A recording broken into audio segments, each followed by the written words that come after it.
Hi అండి, అందరికీ నమస్తే. Welcome to Sravanikarnam kitchen. ఈరోజు వీడియోలో మటన్ కర్రీ ఎలా తయారు చేసుకోవాలో చూపించబోతున్నాను. మటన్ కర్రీ ఎంత బాగుండినా సరే తినేటప్పుడు మటన్ కర్రీ కొంచెం స్మెల్ అనిపిస్తుంది. అలా స్మెల్ రాకుండా ఎలా తయారు చేసుకోవాలో ఈ వీడియోలో ప్రతి ఒక్కటి 1 బై 1 షేర్ చేస్తాను.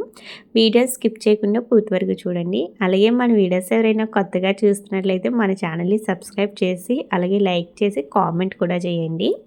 మీరు చేసే లైక్ సబ్స్క్రైబ్ వల్ల మన ఛానల్కి ఇంకొంచెం సపోర్ట్ ఉంటుందన్నమాట.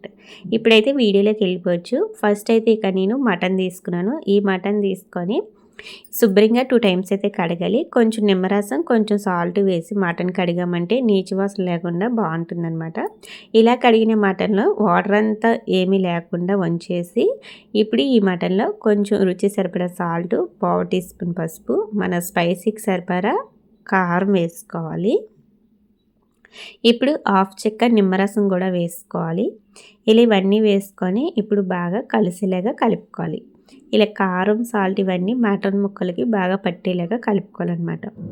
ఇలా కారం సాల్ట్ ముందే కలుపుకోవడం వల్ల మనకి మటన్ అనేది కొంచెం స్మెల్ రాకుండా ఉంటుంది. అలాగే కారం సాల్ట్ మటన్ ముక్కలకి బాగా పడుతుంది అన్నమాట. ఇలా కలిపిన మటన్ని ఇప్పుడు ఒక 10 to 15 మినిట్స్ వరకు పక్కన పెట్టుకోండి మూత పెట్టి. ఈ మటన్ పక్కన పెట్టుకొని ఈ మటన్ కర్రీలోకి మనం మసాలా ప్రిపేర్ చేసుకోవాలన్నమాట. ఇక్కడ ఒక బౌల్ తీసుకొని బౌల్లోని 1/2 టీ స్పూన్ జీలకర్ర, 1 టీ స్పూన్ ధనియాలు, 1 టీ స్పూన్ గసగసాలు, అలాగే వీటితో పాటుగా మసాలా స్పైసెస్ వేసుకోవాలి. ఒక 4 లేదా 5 లవంగాలు, చిన్న దాల్చిన చెక్క, 1 అనాస పువ్వు, అలాగే 1 యాలక్కాయ కూడా వేసుకోవాలి. అలాగే 1 చిన్న బిర్యానీ ఆకు కూడా వేసుకోండి. బిర్యానీ ఆకు ఇష్టం ఉంటే వేసుకోండి, లేదంటే ఆప్షనల్. ఇప్పుడు ఎండు కొబ్బరి ముక్కలు కూడా వేసుకోవాలి. కొన్ని ఎండు కొబ్బరి ముక్కలు, అలాగే కొన్ని జీడిపప్పు పలుకులు, 4 లేదా 5 జీడిపప్పు పలుకులు కూడా వేసుకొని ఇవన్నీ కూడా కొంచెం వాటర్ వేసి నానబెట్టుకోవాలి. ఇలా వాటర్ వేసుకొని ఒక 5 మినిట్స్ నానబెట్టుకుంటే సరిపోతుంది. ఇవి నానేలోగా మనం స్టవ్ ఆన్ చేసి స్టవ్ మీద కుక్కర్ గిన్నె పెట్టుకొని ఆయిల్ వేసుకోవాలి. ఈ కర్రీకి కొంచెం ఆయిల్ ఎక్కువగానే పడుతుంది.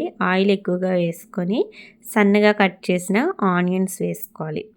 అలాగే పొడవుగా కట్ చేసిన పచ్చిమిర్చి, కొంచెం కరివేపాకు ఉంటే కరివేపాకు కూడా వేసుకోండి, బాగుంటుంది.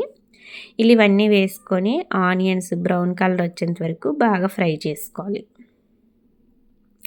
ఆనియన్స్ ఈ విధంగా బాగా ఫ్రై అయిన తర్వాత ఇప్పుడు ఇందులో 1 టేబుల్ స్పూన్ వరకు అల్లం వెల్లుల్లి పేస్ట్ వేసుకోవాలి. అల్లం వెల్లుల్లి పేస్ట్ కొంచెం ఎక్కువగానే వేసుకోండి, టేస్ట్ బాగుంటుంది. అలాగే మటన్ కూడా త్వరగా కుక్ అవుతుంది అనమాట. అల్లం వెల్లుల్లి పేస్ట్ వేసుకొని పచ్చివాసన పోయేంత వరకు ఫ్రై చేసుకోవాలి. ఇలా ఫ్రై అయిన తర్వాత మనం ముందుగా మ్యారినేట్ చేసిన మటన్ కూడా వేసుకోవాలి. ఇలా మటన్ వేసుకొని ఒకసారి మొత్తం బాగా కలిసేలాగా కలుపుకోవాలి. ఇలా కలిపిన తర్వాత ఇప్పుడు మూత పెట్టి ఈ మటన్ అయితే ఫ్రై చేసుకోవాలి. మూత పెట్టేటప్పుడు కుక్కర్కి బెల్ట్ పైన విజిల్ తీసేసి పెట్టుకోండి. ఈ విజిల్ బెల్ట్ అవసరం లేదన్నమాట, నార్మల్గా మూత పెట్టుకునే సరిపోతుంది. ఇలా మూత పెట్టుకొని ఈ మటన్ కొంచెం పచ్చివాసన పోయేంత వరకు ఫ్రై చేసుకోవాలి. మధ్య మధ్యలో కలుపుతూ ఫ్రై చేసుకోండి. ఈ మటన్లోంచి వాటర్ అయితే రిలీజ్ అవుతుంది. వాటర్ అయిపోయినంత వరకు ఫ్రై చేసుకోవాలి. ఇప్పుడు మనం మిక్సీ జార్ తీసుకొని మనం ముందుగా నానబెట్టిన మసాలా స్పైసెస్ అన్నీ మిక్సీ జార్లో వేసుకొని ఇవి మిక్సీలో నలగవు కాబట్టి ఇక నేను 1 చిన్నది మీడియం సైజ్ ఆనియన్ అయితే కట్ చేసి వేసాను. ఆనియన్స్ ఆప్షనల్ అన్నమాట. ఇక్కడ నేను మసాలా స్పైసెస్ అన్నీ నలగవని చెప్పి ఆనియన్ వేసాను. ఆల్రెడీ ఆనియన్స్ మనం కట్ చేసి వేసాం కాబట్టి అవి స్కిప్ చేసేసినా పర్లేదు, లేదంటే ఇలా వేసి మెత్తగా మిక్సీలో అయితే గ్రైండ్ చేసుకోవాలన్నమాట. ఇప్పుడు ఈ మసాలా పేస్ట్ పక్కన పెట్టి స్టవ్ మీద మటన్ కూడా మనకి బాగా ఫ్రై అయిపోయింది. ఈ మటన్లోంచి వాటర్ వస్తుంది కదా, ఈ వాటర్ అంతా ఇంకిపోయి మటన్ కొంచెం పచ్చివాసన పోయేంత వరకు ఫ్రై చేసుకోవాలి. ఇలా ఈ విధంగా ఫ్రై అయిన తర్వాత మనం మిక్సీ పట్టిన మసాలా పేస్ట్ వేసుకోవాలి.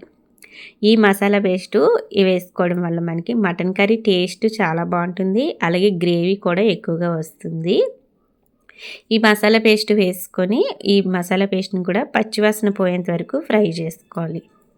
ఈ మసాలా పేస్ట్ బాగా ఫ్రై అయ్యి ఆయిల్ అయితే ఇలా పైకి తేలుతుంది అనమాట. ఇలా ఆయిల్ పైకి తేలేటప్పుడు మనకి గ్రేవీకి సరిపడా వాటర్ యాడ్ చేసుకోవాలి. ఇక నేను 2 గ్లాసెస్ వాటర్ అయితే యాడ్ చేశాను. వాటర్ వేసుకొని ఒకసారి మొత్తం బాగా కలిసేలాగా కలిపి మనకి కారం సాల్ట్ సరిపోయిందో లేదో చూసుకోవాలన్నమాట. ఇక్కడ మనం మటన్లో కారం సాల్ట్ కలిపాం కాబట్టి ఇప్పుడు కారం సాల్ట్ ఏమీ యాడ్ చేయలేదు. ఇప్పుడు మన కారం సాల్ట్ చూసుకొని సాల్ట్ సరిపోలేదని చెప్పి నేను సాల్ట్ అయితే యాడ్ చేశాను. కారం అయితే సరిపోయింది. ఇలా చూసి అడ్జస్ట్ చేసుకొని ఇప్పుడు కుక్కర్ మూత పెట్టుకోవాలి. కుక్కర్ మూత ఇందాక బెల్ట్ విజిల్ తీసేసాం కదా, ఇప్పుడు బెల్ట్ విజిల్ పెట్టుకొని కుక్కర్ మూత పెట్టి ఒక 7 to 8 విజిల్స్ వచ్చేంత వరకు వేయించుకోవాలి. అంటే మనం తీసుకున్న మటన్ బట్టి ఈ కుక్కర్ విజిల్స్ అనేది పెట్టుకోవాలన్నమాట. అంటే మనం ముదరు మటన్ తీసుకుంటే ఎక్కువ విజిల్స్ వేయించుకోవాలి. అదే లేత పోతు మాంసం అనుకోండి కొంచెం తక్కువ విజిల్స్ వేయించుకుంటే సరిపోతుంది అన్నమాట. ఇక్కడ నేనైతే ఒక 8 విజిల్స్ అయితే వేయించుకున్నాను. 8 విజిల్స్ వేయించుకొని తర్వాత మనం కుక్కర్ మూత అయితే తీసారనమాట. చూసారు కదా, మటన్ అయితే చాలా బాగా కుక్ అయిపోయింది. మనకి ఈ గ్రేవీ కూడా కరెక్ట్గా సరిపోయింది అనమాట. ఇలానే ఉంచుకోవాలి. మటన్ కర్రీ చల్లారిన తర్వాత ఇంకొంచెం చిక్కబడుతుంది అనమాట. అందుకే కొంచెం పలచగానే ఉంచుకోవాలి. ఇక్కడ చూసారా, ముక్క కూడా చాలా మెత్తగా ఉడిపోయింది. ఇప్పుడు ఇందులో కొంచెం మటన్ మసాలా ఉంటే మటన్ మసాలా వేసుకోండి, లేదంటే స్కిప్ చేసేయచ్చు.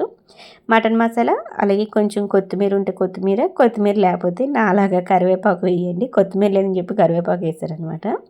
ఒకసారి కలిపేసి ఒక 1 minute ఇలా కుక్ చేసుకొని తర్వాత స్టవ్ ఆపేసి ఒక 5 to 10 minutes పక్కన పెట్టేసి తర్వాత సర్వ్ చేసుకుంటే ఎంతో టేస్టీ మటన్ కర్రీ అయితే రెడీ అయిపోతుంది.